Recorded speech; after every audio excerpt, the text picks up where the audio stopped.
মিফতাহুল জান্নাহ আসসালাতু মিরাজুল মুমিনিন। রাসূল বলেন আসসালাতু মিফতাহুল জান্নাহ আসসালাতু মিরাজুল মুমিনিন।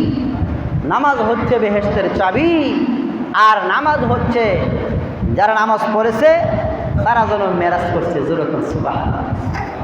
সাহাবারা বললেন যে নামাজ যারা পড়ছে তারা মেরাজ শরীফ কেমনি করলো? মেরাজে গেছে এত কোটি কোটি মাইল ঘুরে আল্লাহর সাথে সাক্ষাৎ করার জন্য। জান্নাত 8টা, জাহান্নাম 7টা, সপ্তম আকাশ পাড়ি দিয়ে রসুলে মেরাজ করে আসছে। তো আপনারা নামাজের ভিতরে মেরাজ কেমনি হইতো? আর নামাজ বেহেশতের চাবি কেমনি কিনলিগে হইতো? আল্লাহ রসুল লেগে বলেন নামাজ যারা পড়বে, কারণ আমি রসুল আল্লাহর সাথে কথা বলার জন্য মেরাজ শরীফ যাইতে হয়েছে। 5 ওয়াক্ত নামাজ ওইখান থেকে আমি হাদিয়া আনলাম। 5 ওয়াক্ত নামাজ ওইখান থেকে হাদিয়া আনলাম। আনার পরে উম্মতদেরকে বলে দিলাম তোমরা 5 ওয়াক্ত নামাজ পড়বা, কারণ আমি আল্লাহর সাথে সাক্ষাৎ করার জন্য সপ্তম আকাশ পাড়ি দিতে হয়েছে। আর তোমরা 5 ওয়াক্ত নামাজ পড়লে আল্লাহর সাথে সাক্ষাৎ হয়ে যাবে। যেরকম সুবহানাল্লাহ। তোমরা সপ্তম আকাশ পাড়ি দিয়া ওই আকাশে সপ্তম আকাশ যাওয়ার দরকার নাই। তোমরা জমিনের মধ্যে 5 ওয়াক্ত নামাজ আল্লাহর কুদরতি কদমে ঠেকাইবা, নাক কপাল লাগাইয়া আল্লাহর সাথে কি করবা? সম্পর্ক স্থাপন করবা, ভালোবাসা করবা।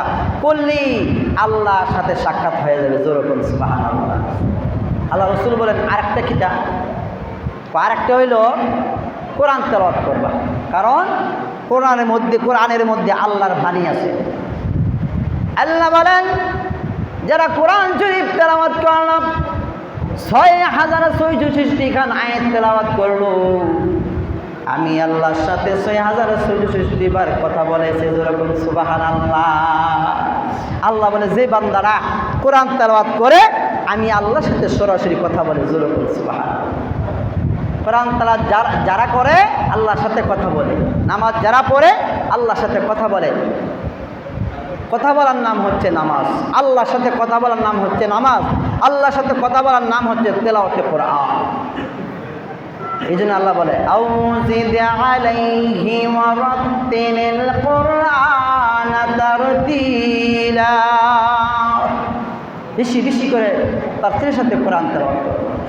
আল্লাহ রসুল আবার বলেন মান ক্বারাআল কুরআন হারফান ফালাহু আশরু হাসানাত।